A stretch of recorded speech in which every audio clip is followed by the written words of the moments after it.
Muchas gracias. La verdad es que quiero estar de pie en este instante, luego me sentaré con Sandra, pero básicamente para agradecerle este momento, porque verlos aquí es para mí un acto muy importante, porque la escritura llegó a mí en un momento también muy significativo y he tenido todo el apoyo de esta editorial para hacer lo que yo creo que ya es una carrera también, ¿no? Me emociona porque siempre tengo en ustedes un cariño manifiesto que se trasunta en muchos abrazos, en palabras que la gente dice cuando uno firma. Cuando estoy firmando, lo primero que me dicen: Carlos, disculpa, voy a parecer un poquito loca, pero yo cada vez que te leo escucho tu voz.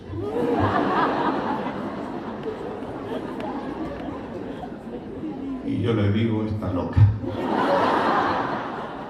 No tengo otra explicación a decir tanto. Y cuando estoy firmando, que es un placer para mí hacerlo, créanme, sí, me canso sin duda. Voy al médico siempre por pensar que tengo Parkinson o algo parecido, que no es, ¿no es cierto? Pero son largas horas. ¿Y por qué a mí me entretiene y me parece un momento ideal? Básicamente porque en la televisión nunca lo conseguí. Lo consigo cuando grabo, ¿no? Pero cuando estoy fuera de eso es una foto, es un abrazo, es todo lo que ustedes se puedan imaginar, pero no pasa más allá. Sentado frente a un lector o una lectora, lo que sucede es algo bastante mágico para mí, comprender que hay una comunicación que viene de antes. La gente me saluda como si me hubiese visto siempre. Me han visto seguramente porque se pegan repeticiones en los días sábados. Me dicen, hacemos una tournée de 3, 4 películas que me las cuentan y me dice, acabo de ver el caso de, y yo las miro porque llevo como 400 películas, no me acuerdo, yo las veo y también las veo con muchas ganas cuando las veo porque las desconozco.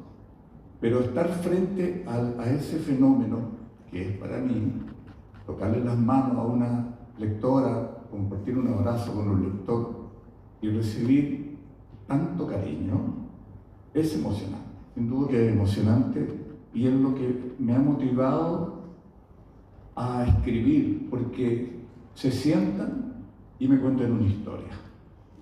Es una historia para ustedes. Y me toman las manos, algunas tiritan, otras me hacen cariño. En fin, ellos no me toman las manos ni me hacen cariño. Pero yo lo entiendo, quisieran eso. De manera tal que cuando estoy ahí sentado siento todo ese calor y creo que ha sido el bálsamo que me permite a mí tomar este oficio como algo demasiado importante en mi vida. Recoger las impresiones, lo que le sucede. Yo vengo de Talca, vengo de Lebu, vengo de Arica, en fin, ya a mí eso no sé qué hacer. Digo, ¿por qué? Porque ¿cómo le pago, no? Tuve a cabo una conferencia aquí en este mismo lugar, y no en este mismo lugar, perdón, en el Centro Cultural de Providencia, una larga fila, y me dicen que hay una chica que tiene 15 años y que está de cumpleaños y que viene desde Calama. Cumple sus 15 años y el deseo que ella tiene, según el registro que me cuentan ellos, puede decir, quiero conocer a Carlos Pinto. Y bueno, ¿qué quieres que te regalemos? Quiero conocerlo, regáleme un viaje para conocerlo. Y yo tenía una firma. Y me advierten que va a llegar alguien con esa característica. Llegó alguien de Calama, viene con su mamá y me cuenta la historia. Y efectivamente la mamá dice, le digo, ¿qué quieres para tu cumpleaños de 15 años? Quiero conocerlo a él. Y yo me quedé mirándola, pero sí, yo algún día iré cerca a Calama, firmaré autógrafo, pero no, ella quería venir. Hemos sacado pasaje, estamos alojando con unos familiares y quería darle ese gusto. Ella no podía hablar. Y ves que hay una mesa por delante y yo la hago pasar, porque me daba no sé qué decirle, Carlos, con mucho cariño. Chao, ¿no? Creo que ameritaba que yo conversara con ella. Y la traigo acá para una foto y tiritaba. Era algo increíble, estaba así, tiritaba. Y sentía lo que yo significaba, lo que representaba, ¿no? Para ella. Y tampoco sabía cómo solucionarlo. Y me abrazó. Había una fila, la fila que se forma a 3-4 metros, que estábamos observando esta escena, me abraza y me dice gracias y se pone a llorar. Bueno, yo quedé helado y solo la abracé, como decimos de pronto, la apapaché, y estuve 2 minutos, estuve como 6-7 minutos con ella, hasta que todo lo que quiso. ¿Qué quieres? Una foto, el autógrafo, el día de tu cumpleaños, y Calama, y lo que quieras, ¿no? Otra foto. Creo que esos 8 minutos le cumplí un deseo. Lo que pasa conmigo es que yo no siento en mí esta situación que yo tengo que cumplir el deseo a la gente, porque es muy especial este trabajo donde estoy solo frente a centenares de personas que llegan aquí para verme. Te vi, yo me veo todos los días al espejo y no me causa esa sensación, ¿no?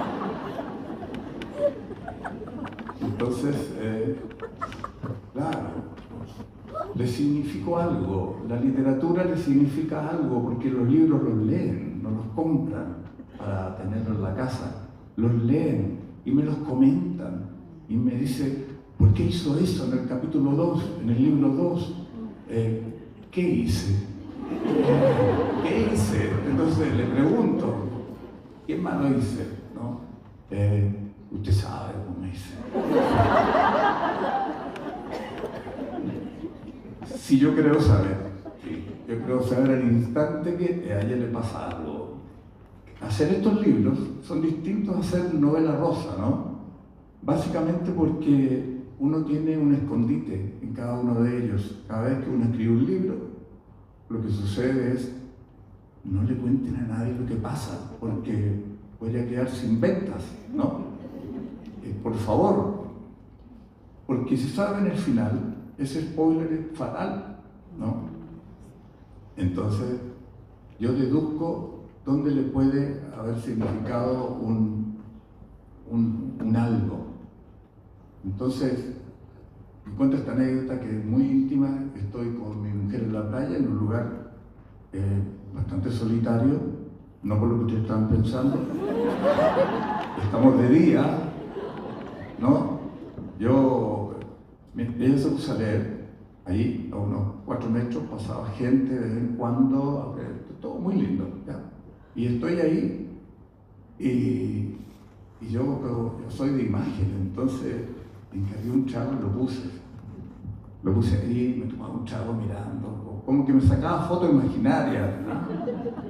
Y de repente siento un grito y es ella que se levanta y con el libro me pega, ¿por qué hiciste eso?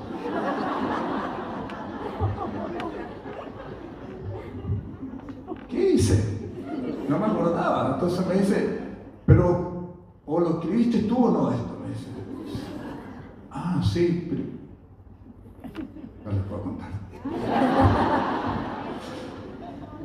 Estaría muy contento de poder satisfacer mínimamente todo el esfuerzo que han hecho de dejar algunos sus trabajos, sus labores, estar un largo rato seguramente esperando las filas. Para mí eso es muy grande, te lo digo sinceramente. Entonces quiero responderles de alguna manera exponiéndome a una entrevista que va a ser más interesante que mis historias, ¿no? Les quiero confesar algo. Qué bueno que salí sin humo. Ya, lo dije y punto.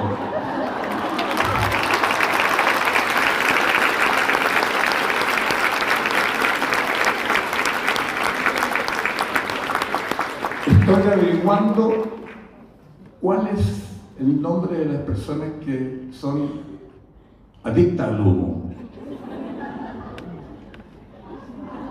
¿Existe el nombre? Ah, sí. Donde me ve la gente me echa humo, yo ya me acostumbré. Yo fui a la fonda este año y no sé por qué terminaba al lado de los braseros. Era una cosa, me hacía pucherito el cuerpo. Bueno, vamos a entrar en materia. He tenido la oportunidad de conversar muchas veces con una gran profesional como Sandra Ceballos y tienen muchas preguntas por hacer y ojalá las pueda responder y que ustedes puedan entenderme un poco. Humildemente les reitero gracias por su apoyo.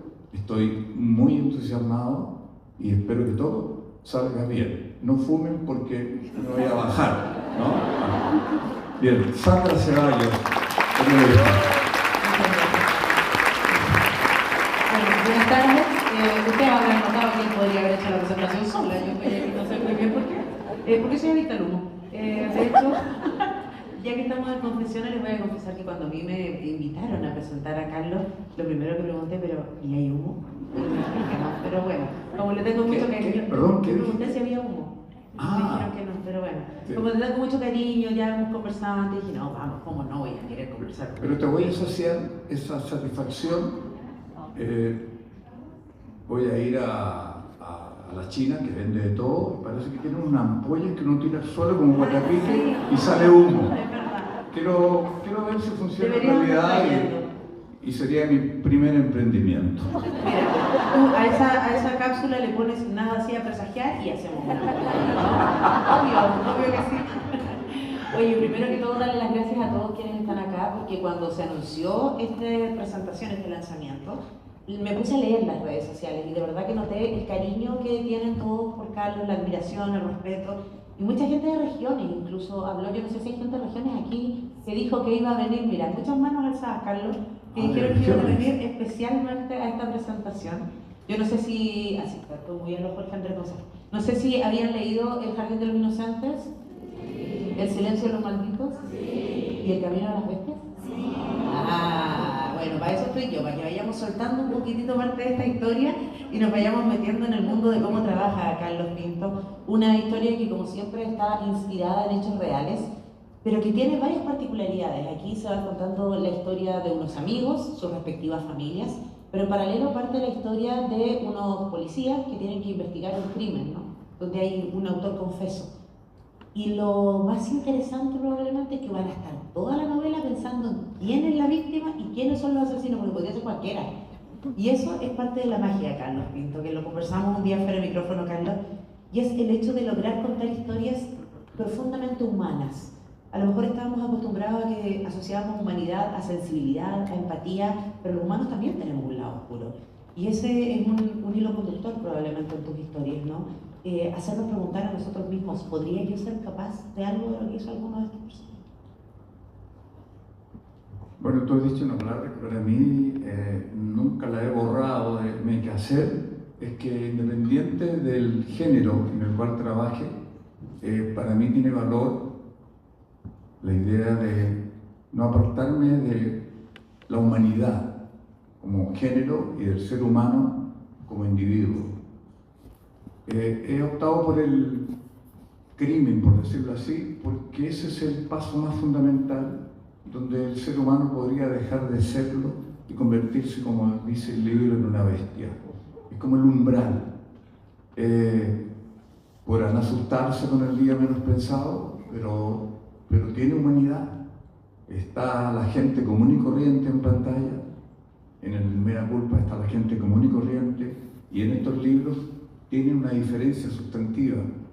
Yo no trato con personajes que denomino criminales, trato con personas que pudieran o han cometido un crimen.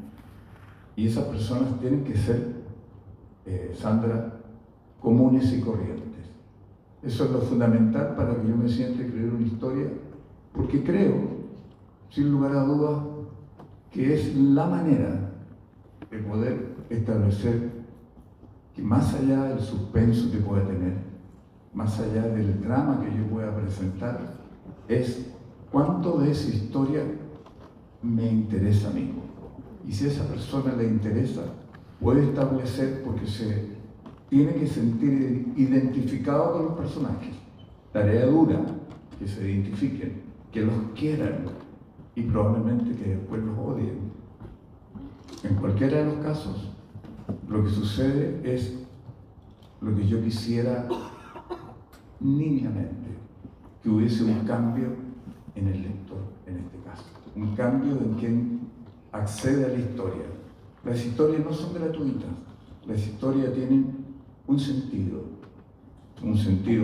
particular, que no está incidido por mí, es el sentido que cada persona le encuentra a las historias. Para mí la conversación fundamental es el nombre del título, El camino de las bestias. Lo digo como titular. Yo siento, cualquiera de nosotros podría convertirse en una bestia y como tal entender que por anga o por mangas puede resolver quitarle la vida a otra persona. Y ya más adelante hablaremos de eso. ¿Vamos al tiro con eso? Ahí no voy a spoilear tanto, para quienes no han leído, con mucho respeto, pero hay un momento de esta historia que se va relatando donde también nos va interpelando a los lectores. Y dice, ¿en qué lugar o rincón de su cerebro se mira la idea de que, para superar un trauma, la venganza tiene carta abierta para incurrir en un mal superior al recibir? Cuando uno empieza a pensar en, claro, yo necesito superar a alguien que me hizo mal a mí, que afectó a algún familiar, ¿no? Siempre cuando escuchamos sobre todo y vemos en las noticias situaciones que tienen que ver con crimen, decimos, no, es que si me pasa a mí, yo mato a este tipo. Si me toca a mi niño, yo voy y no sé, hago justicia por mis propias manos. ¿Tú has logrado dilucidar con tanto tiempo de historia, Carlos, cuál es el momento, el punto de inflexión o el límite que separa efectivamente la idea que puede tener uno de justicia de la de venganza? Bueno, ese es un tema crucial en el ser humano. Yo creo que la venganza no es nunca una buena compañía. Siento que lo más importante es aprender de uno. Para mí, yo no puedo darles clases, no estoy aquí para darles clases de nada. Siempre he conservado la postura de niño, de poder sentarme y que los pies me queden colgando con mis pantalones cortos y mirando para arriba.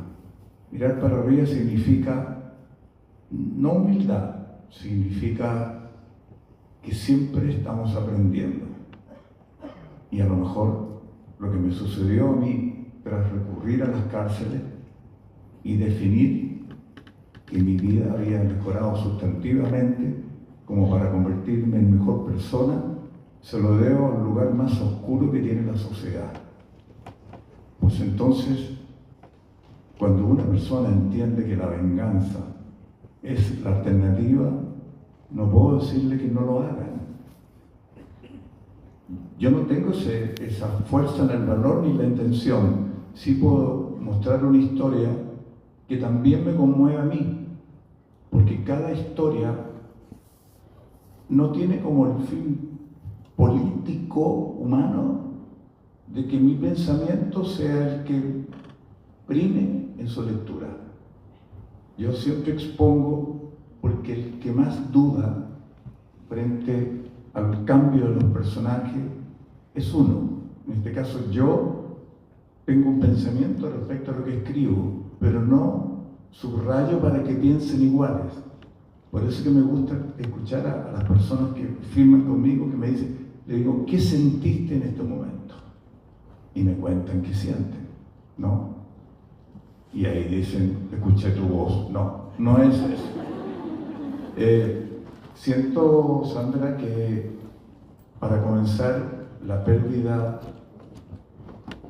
del equilibrio del pensamiento, el descontrol de la ira, son fundamentales en la vida de cada uno de nosotros. Y cuando perdemos la ira, nos convertimos en bestias. Y si en alguno de nosotros, y he comprobado casos, no se ha llegado a ese instante crucial de tomar una decisión y cumplir con un propósito un tanto malévolo, como quitarle la vida a una persona, creo que vale la pena seguir trabajando, ¿no? En ese sentido. Es importante reflexión considerando que muchos apuestan a que hoy día estamos como en una crisis de ética y moral, ¿no? Sobre todo en las nuevas generaciones que han perdido incluso el valor por la vida. Pero bueno, ya decía ese gran pensador mexicano, la venganza nunca es buena, mata el alma y el veneno. El Chavo. Metámonos al camino de las bestias, Carlos. El camino tiene que ver con un recorrido que hacen cada uno de los personajes que logran transformarse en bestias finalmente, ¿no? Tú eres de los convencidos, con toda tu trayectoria y experiencia, que ese camino de alguna manera determina lo que van a hacer estas personas, porque estamos muy acostumbrados a que, claro, no sé, si un niño llegó al Sename, por ejemplo, va a terminar siendo un delincuente. O si alguien cayó a la cárcel, la universidad del crimen. Pero aquí estamos hablando de la historia de médicos. Estamos hablando de personas que tienen distintas condiciones socioeconómicas, educacionales, pero que se supone debieran tener, incluso algunos religiosos, ¿no? Valores, principios, éticas que muchas veces algunos, erróneamente creo yo, pero miran por debajo del hombro a los demás. ¿Qué tan determinante es ese camino? A ver, yo creo que la pobreza y la riqueza son determinantes. Lo digo para no pensar que uno dice es pobre, es posible criminal.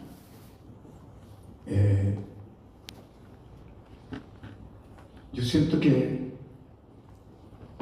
nosotros tenemos, como todos los animales, la posibilidad de ser domesticados, porque somos también, fuimos animales, seguimos siéndolo, dicen los especialistas, que seguimos siendo animales, pero animales domesticados. Eso quiere decir que somos capaces de estar yo mirándolo a usted y usted a mí sin que me peguen rasguño, ¿no?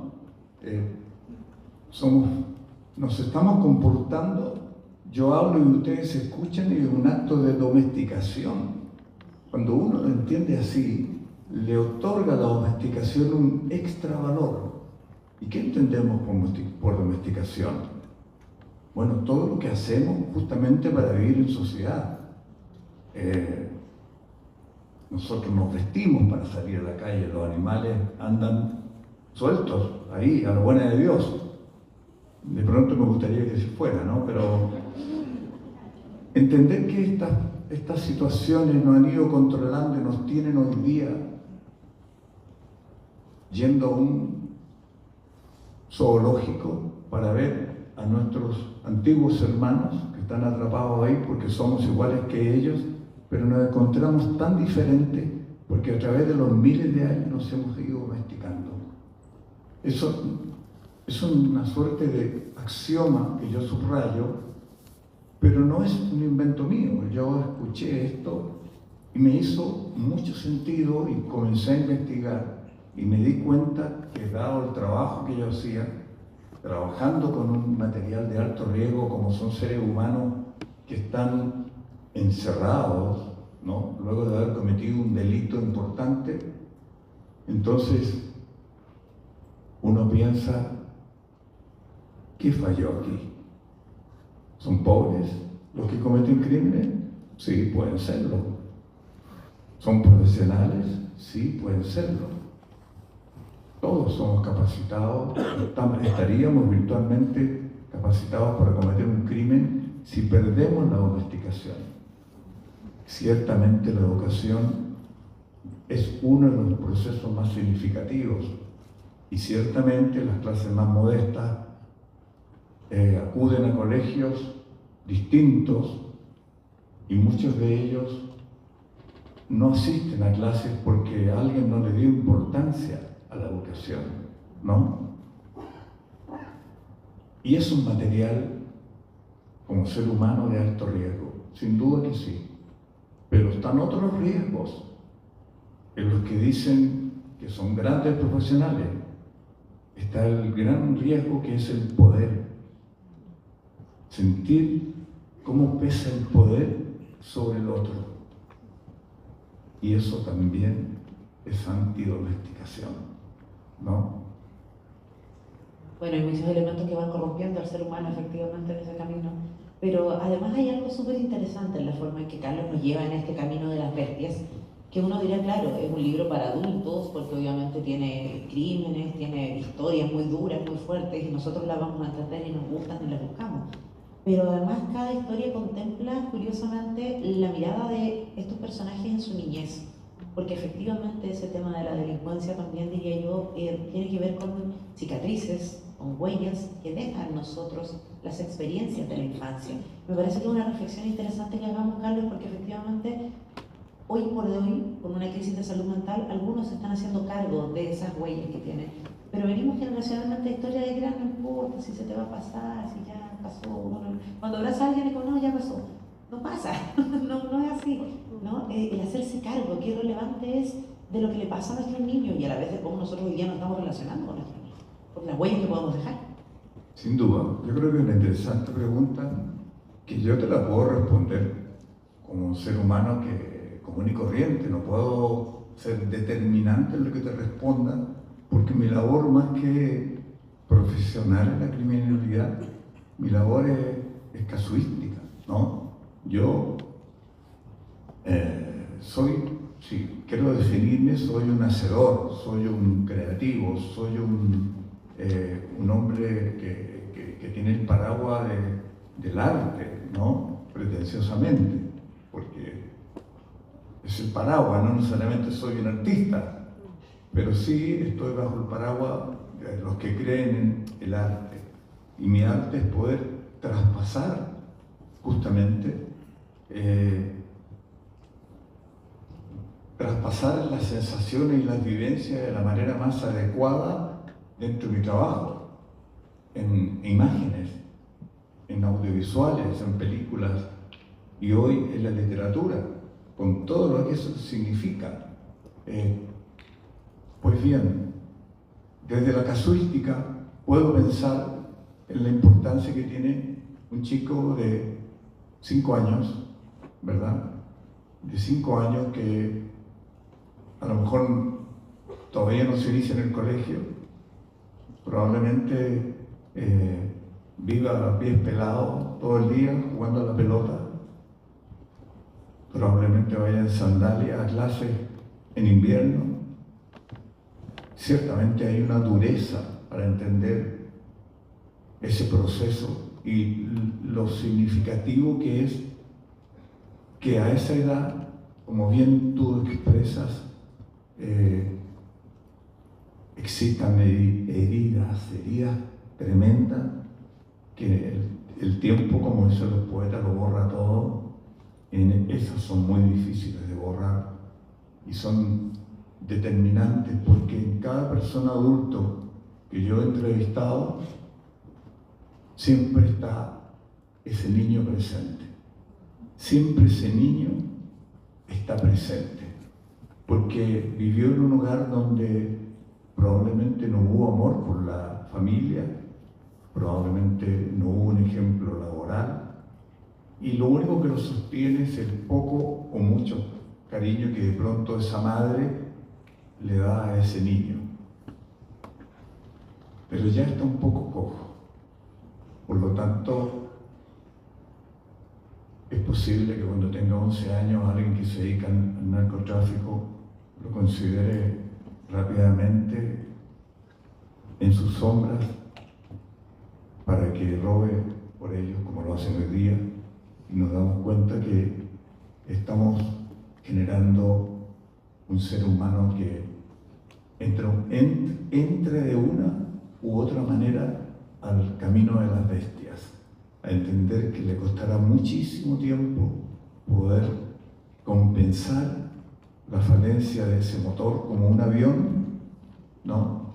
que pierde un motor y tiene que navegar el resto del momento para llegar al aeropuerto con uno solo.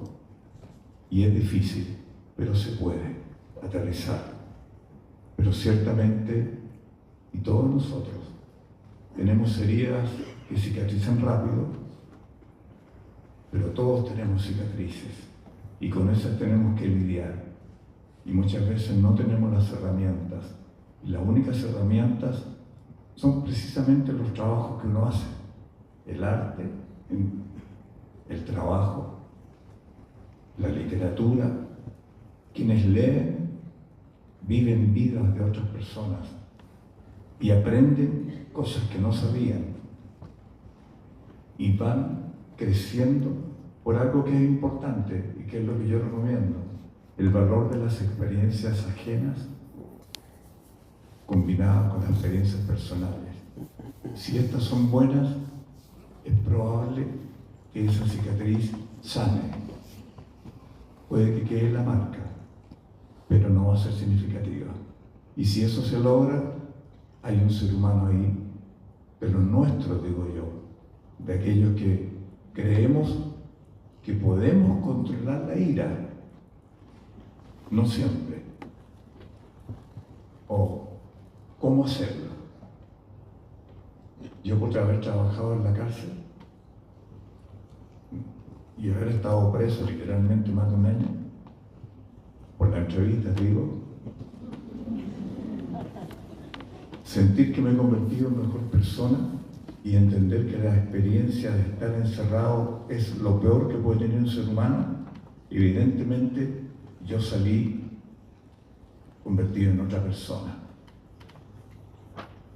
Yo creo que la vida, la existencia más bien, nos permite a nosotros, mediante cualquier recurso, el trabajo, la comunicación, las películas, las historias, la lectura, la pintura, la amistad, todo nos sirve para ir seleccionando el alimento del alma que nos permite sentirnos más felices. Y de eso se trata, creo yo. Tal vez, y a propósito de esas experiencias, ¿la realidad supera la ficción? Y si la respuesta es sí, ¿nos puedes contar a lo mejor algún episodio que te haya hecho sentirlo de manera muy potente? La realidad, claro, la realidad supera la ficción. Diría que a ratos sí, pero basta que sea superada por la ficción. La realidad nos da una magnitud de que vivimos permanentemente aprendiendo, o digo que debiéramos aprender más que aprender, porque la gente, esto también lo digo yo, por favor, yo he luchado gran parte de mi vida por vivir el hoy. Yo creo que eso es la vida, el hoy. No hay más. La vida no está por delante, la vida está hoy día. Y cuando uno entiende esta suerte de acción, empieza a entender muchas cosas. La importancia de dialogar, la importancia de controlarse, la importancia de guardar la domesticación, ¿no? Uno cuando vive el hoy, entra a la lucha, digo. El hoy es una instancia, es esto. Yo estoy aquí, no estoy en mi casa, no estoy pensando en la deuda que tengo, no estoy pensando cómo arreglo el vehículo, no. Estoy pensando en cómo yo traspaso mi mirada, y ahora sí lo digo con humildad, porque mi mirada, la tuya vale, la de todos ustedes vale. Pero cuando entendemos que es importante la mirada del otro, es cuando vivimos el hoy. El hoy significa escuchar, ver. Este es el momento. En este instante se producen los cambios, en el hoy, no en el mañana. En el mañana no existe. Y ayer ya no se produjo. Es como dicen los jugadores de fútbol: vaya, juegue. quiere usted? Vaya. Los hijos, papá, dame plata, no sé qué, que no sé cuánto. ¿Y a qué hora vas a llegar? Oh, como a las 12, como a la 1. Ya, juegue, hágalo. Esa palabra que parece medio divertida y banal, juegue es juega, pero hazte responsable. Hazte responsable. Si te haces responsable, entenderás el valor de jugar en el hoy. El hoy nos permite la transformación. Cuando yo entrevisto a un tipo en la cárcel que lleva 2 o 3 años de inocencia, porque para estar encerrado usan el subterfugio de considerarse inocentes, y no porque ellos entienden que lo fueron, sino es un subterfugio para subsistir en un mundo donde de otra manera no podrían hacerlo. El sentido de la culpabilidad es muy fuerte. Y el encierro, peor. Entonces, cuando yo entrevisto a una persona que la he zamarreado, que la he provocado y que ha manifestado sensaciones de humanidad, de arrepentimiento, de llanto y de vómito respecto a su historia criminal, mientras yo preparo los equipos se guardan y uno se retira de la celda, el tipo me toca el hombro y me dice, gracias Carlos. Yo termino de guardar mi ropa, pienso, yo debí dar las gracias, pero él me dice, gracias Carlos. Cuando está guardado los equipos, lo están llevando y él se va a despedir, le digo, porque tú me dijiste gracias. Porque me quedan muchos años por delante y a través de esta entrevista, a través de todo lo que te dije y de reconocer lo que hice, que nunca lo había hecho, voy a vivir el resto de mi condena en paz. Ahí hay un tema fundamental que tiene que ver con la redención y la culpabilidad que mencionabas, ¿no? Aquí también en este libro muchas veces un personaje puede no sentirse responsable o culpable porque según sus propios parámetros es entre comillas justificado algo que puede haber hecho. En otras ocasiones nosotros mismos vemos, ¿no?, que las prisiones, por ejemplo, están llenas de personas que se resguardan en la religión, en la espiritualidad. Los psicópatas obviamente ya no tienen ni siquiera ningún tipo de valor que les permita sentir que lo que están haciendo está mal. Cuando tú entrevistas a estas bestias, ¿no?, cuando tú te encuentras para la investigación de tus libros, con sus historias, ¿no?, tú logras empatizar con ellos, porque además después nos traspasas esa empatía a nosotros como lectores, que me parece que es un logro extra. Mi abuela siempre decía que en el fondo todos somos buenos, pero a veces el fondo está muy lejos en algunos.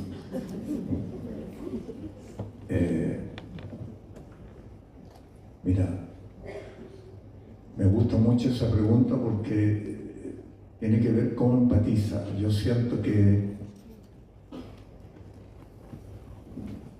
la soledad, que las culpabilidades que nosotros llevamos por dentro, presos o libres, ¿no? Cada uno esconde su pequeño mundo y deja salir lo que cree que le conviene. No creo que sea pecado eso. Es la fórmula que tenemos. Sentimos envidia y abrazamos felicitando al otro. Son todas las contradicciones que la vida nos da permanentemente. Uno nunca sabe con qué se va a encontrar, qué hay detrás de una acción. Podría decir, a partir de ahí mi vida la dedicada, cada vez que hay un movimiento, este tipo debe ser esto. Si ella me guiñó el ojo, es que yo le gusté. Y nada de eso puede ser cierto. Me encontré con un señor llama por teléfono y que quiere hablar conmigo, que tiene algo importante que decirme. Sentí en su voz esa sensación de que era importante lo que me tenía que decir. Y lo cité en la oficina, no le conté a nadie. Llegó, se metió a la oficina y me dice: yo cometí un crimen.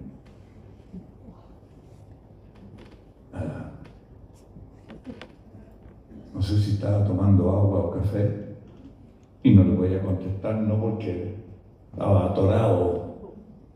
Y dije: ¿qué crimen cometiste? Porque crimen puede decir, le levanté la voz a mi mamá, que es un crimen. Solo que los chicos no saben que es un crimen. Y me dice: sí, yo hace mucho tiempo tenía un amigo de la población y fuimos a ver unas pololas. Y ahí en el intercambio de pololas, este es para ti, este es para mí, como si fuera un objeto. Parece que no quedaron muy contentos. Y un par de tragos fueron la benzina suficiente para que el regreso a casa, en esa población Yarú, una linda población, de casas muy bonitas también, población Yarú. Y él me muestra luego el camino, vengo conversando con él y hablamos de esta polola. ¿Por qué me quitó la polola? Recién la habían conocido.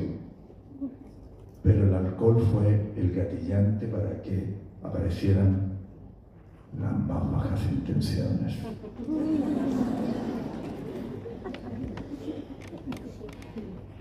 Discutieron y al pasar un solar, está la carretera, un solar, que son árboles que crecen con el rocío, cuando mucho, llenos de piedras, que es imposible atravesar así como así. Hay que dar una vuelta al semáforo para poder caminar tranquilo. Ellos cruzaron porque conocen algún caminito, pero borracho como estaba, terminaron peleando. Y esa pelea terminó en que él entiende que una piedra en la cabeza de su amigo es lo mejor para ese momento y le quita la vida. Yo no sabía si él me estaba bromeando, pero todos los antecedentes que me daba, yo conocía el lugar y le dije: ¿en qué parte está eso? Eso está frente a la calle Mirador. Yo conozco ese lugar. Cuando me dio esas directrices, le dije: ¿dónde vives? En la misma casa. Dame la dirección, te voy a ir a ver a la tarde. Lo hice para saber si era verdad. Y ahí estaba. Y ahí viene el drama.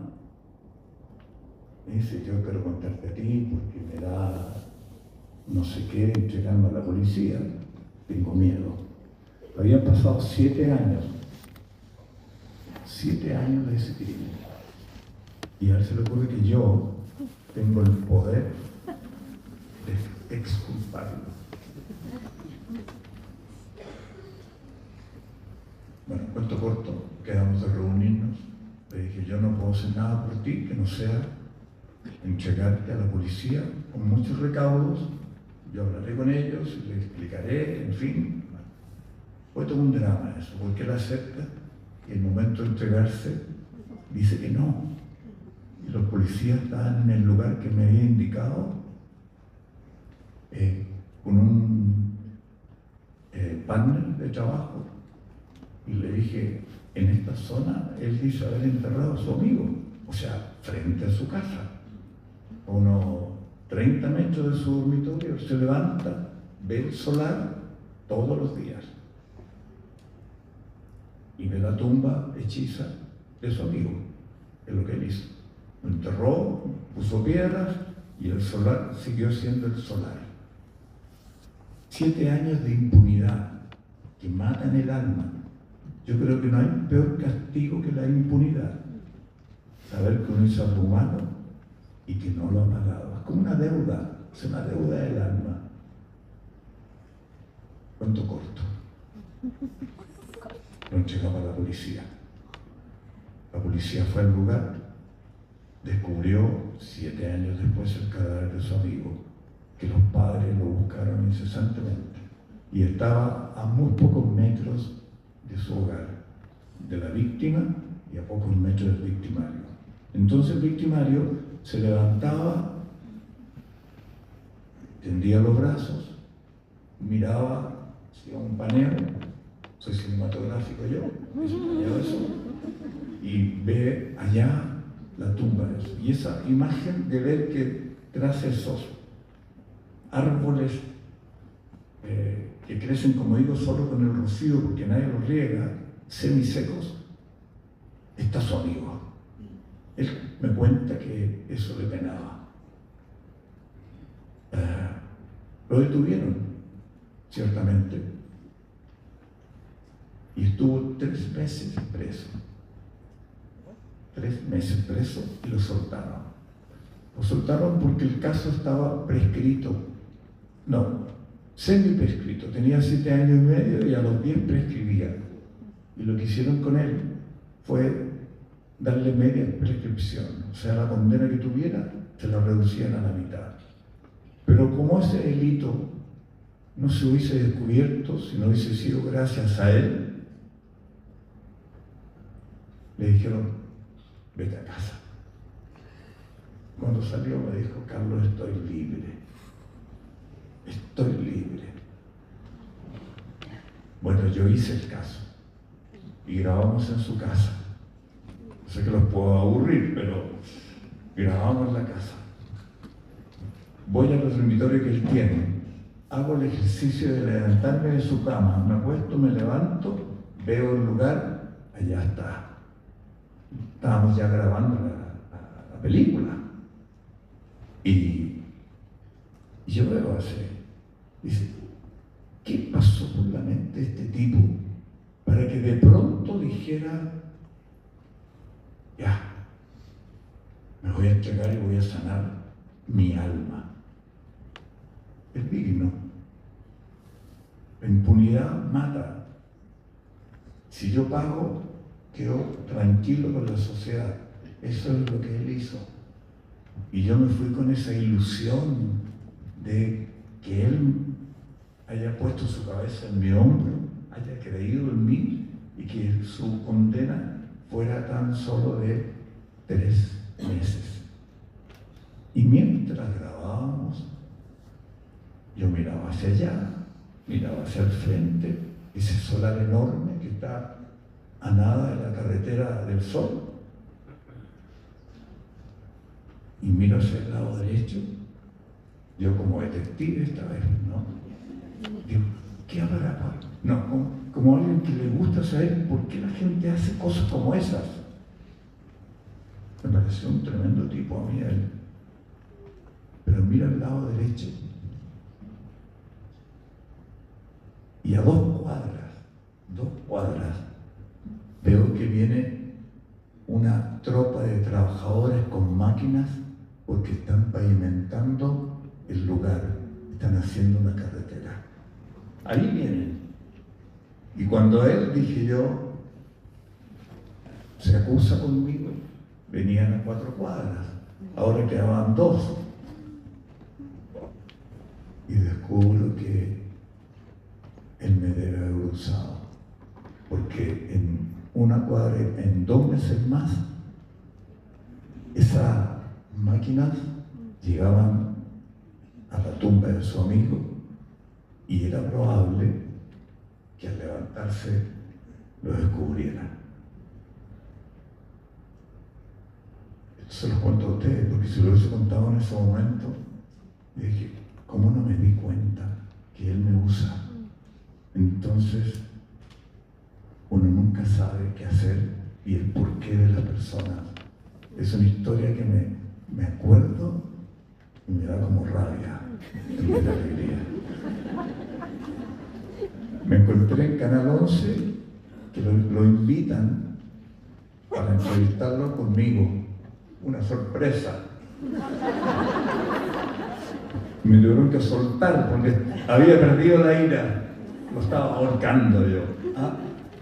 Yo decía, fuiste vivo, fuiste vivo. ¿Qué pasa, don Carlos?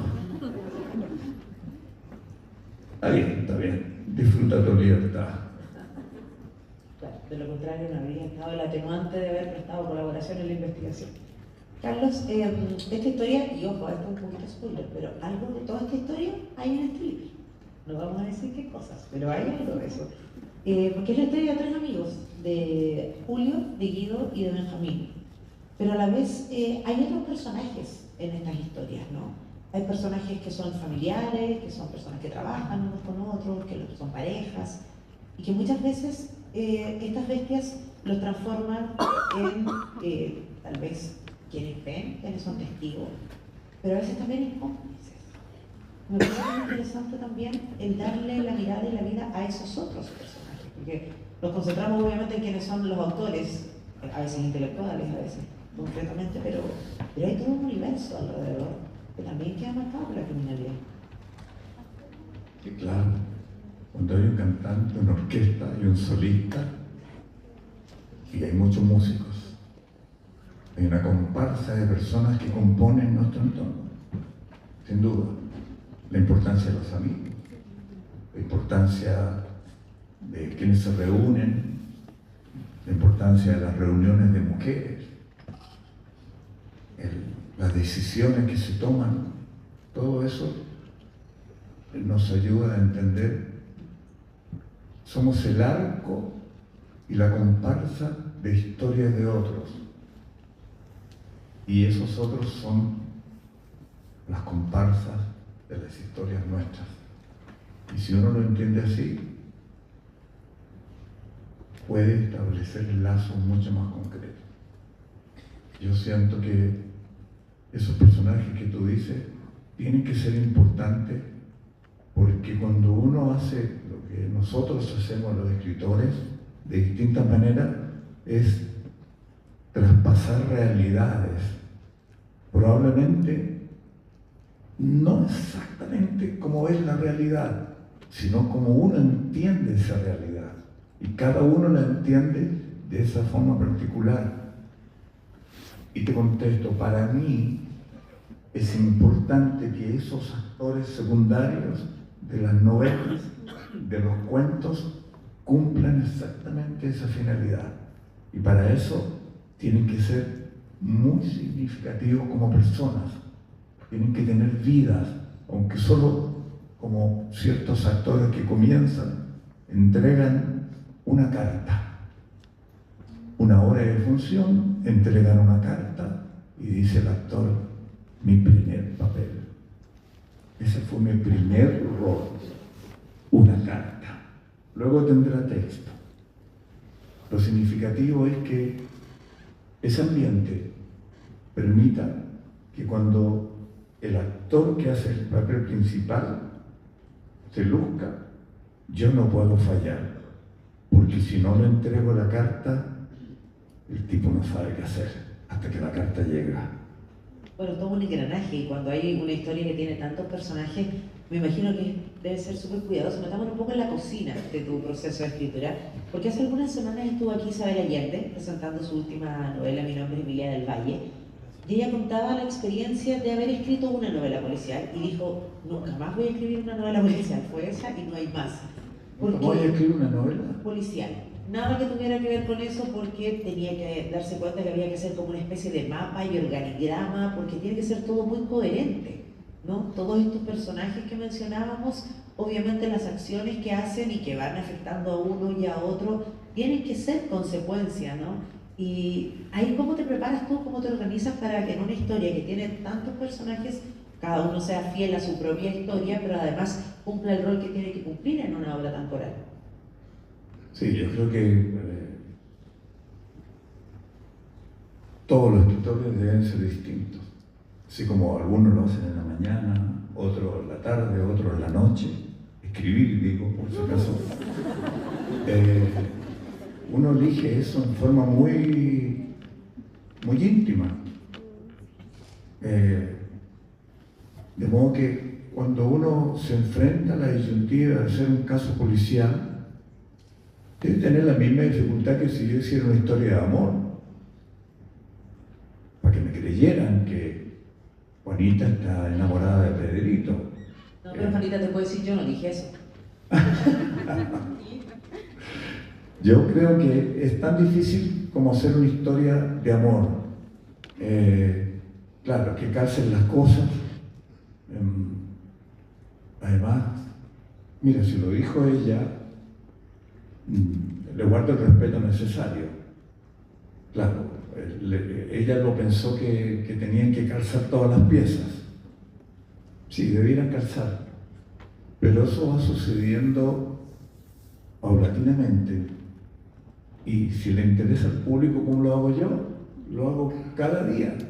Yo sé para dónde voy, pero resuelvo en el café que me tomo en un descanso. Resuelvo en un llamado telefónico que alguien me hace interrumpiendo la escritura. Resuelvo en la noche cuando me acuesto y digo, ¿le doy un beso o no le doy un beso? A la actriz, a la protagonista. ¿Lo mato o no lo mato? Y eso que parece chistoso es determinante, porque cada vez que uno hace un acto, a ver, me encuentro en un camino donde hay tres bifurcaciones y yo no sé cuál es el camino correcto. Me tengo que tener a pensar por qué camino elijo. Es que los tres son buenos, pero tienes que elegir uno. El que elijas descarta todo el resto y ese camino te ofrece nuevas disyuntivas. O sea, yo sigo yendo a mi final, a mi casi final. Pero ese camino nuevo me obliga a condicionarme a lo nuevo, a lo sucedido. Porque si elijo ir al cine con Juanito, un amigo, o ir a visitar a una amiga a su casa, o quedarme en mi casa con mi esposa, son tres alternativas. La que elija borra las dos anteriores y te otorga un nuevo panorama dramático para llegar a tu objetivo. En definitiva, yo sé más o menos para dónde voy, pero no sé cómo voy a llegar. Se nos está acabando el tiempo, podríamos estar conversando toda la tarde, pero yo sé que hay algunas personas que van a querer el libro firmado también, así que quiero solo hacerte una última pregunta, porque es bonito escuchar el relato y darnos cuenta que este camino de las bestias tú lo vas creando, pero lo vas recorriendo junto a tus personajes. Pero es un camino que has recorrido también junto a muchas bestias en la vida real. ¿Alguna vez has tenido miedo? ¿Te has sentido amenazado? ¿Te han amenazado? 4 preguntas.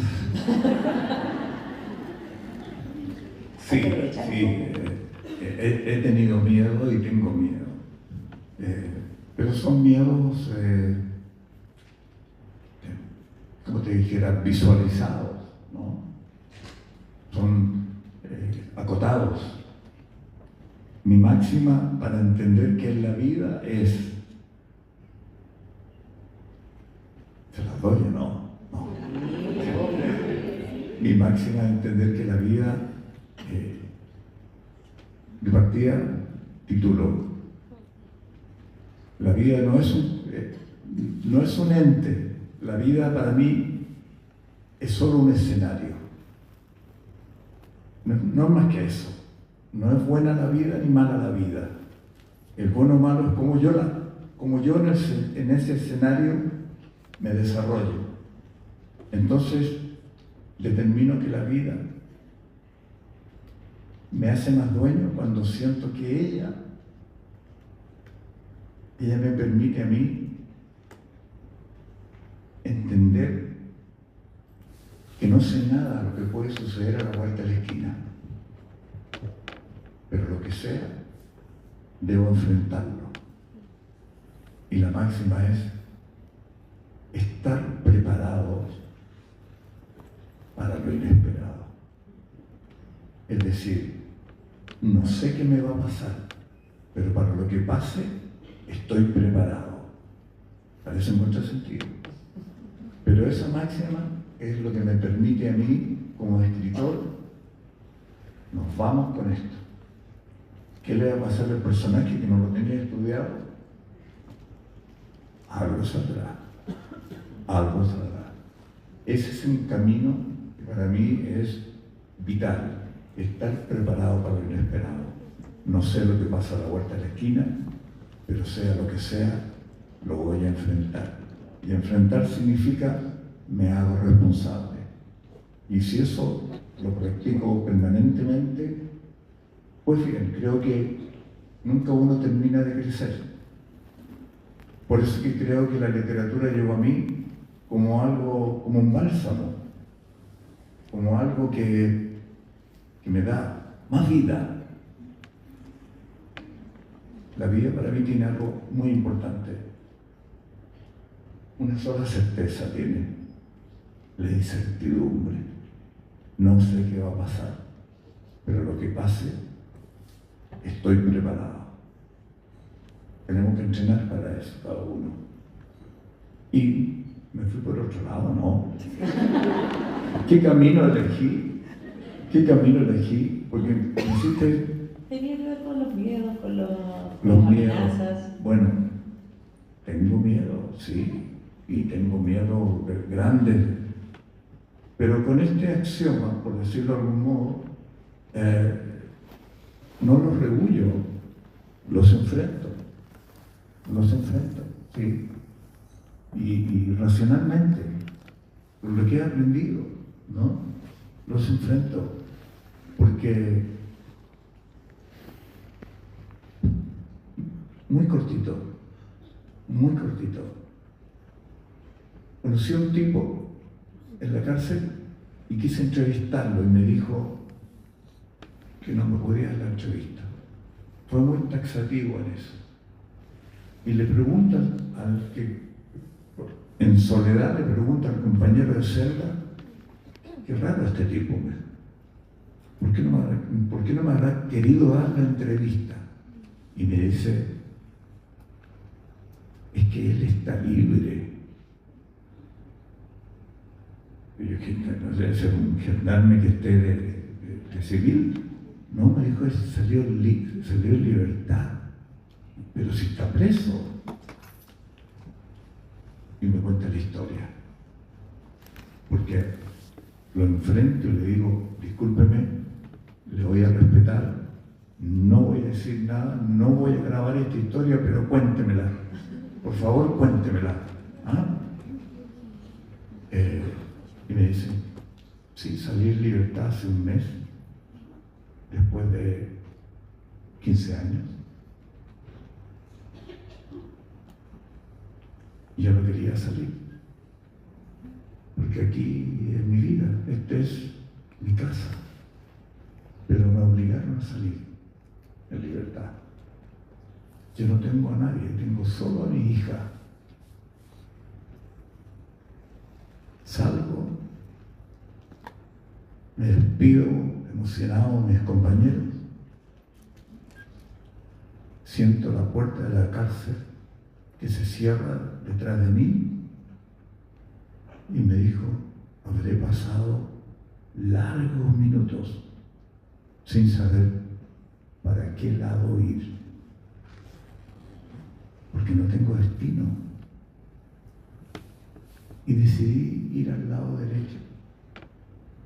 Caminé un tramo larguísimo, sin saber para dónde voy. Y de pronto vio una caseta telefónica. Para aquellos que son jóvenes, muy jóvenes, existían casetas telefónicas en la calle. Y sacó una monedita y llamó al ser que más quería, que es a su hija. Marca, contesta la voz de la mujer y le dice, hija querida, Jimenita, estoy en libertad. Y ella le dice, papá, estoy muy ocupado, llámame otro rato. Él colgó y se devolvió a la cárcel y pidió por favor que lo tuvieran porque él no tiene nada y su hogar es ese. Y lleva preso, cuando yo lo entrevisté, un mes estando libre. Quizás todavía lo tengan, no creo, porque es irregular. A mí me entristeció mucho esa historia y me dio mucho miedo. Pero dan miedo las cosas cuando uno no tiene cómo resolverlas. Insisto, a la vuelta de la esquina no sé lo que hay, pero voy a jugar, voy a enfrentar ese problema. Gracias por haber jugado con nosotros esta tarde, Carlos Cristo. La invitación es a estar preparados, quienes no han leído El Camino de las Bestias, porque además, no solo la historia de un crimen, no solo la historia de víctimas y victimarios, hay harto tema extra en el libro desde el principio.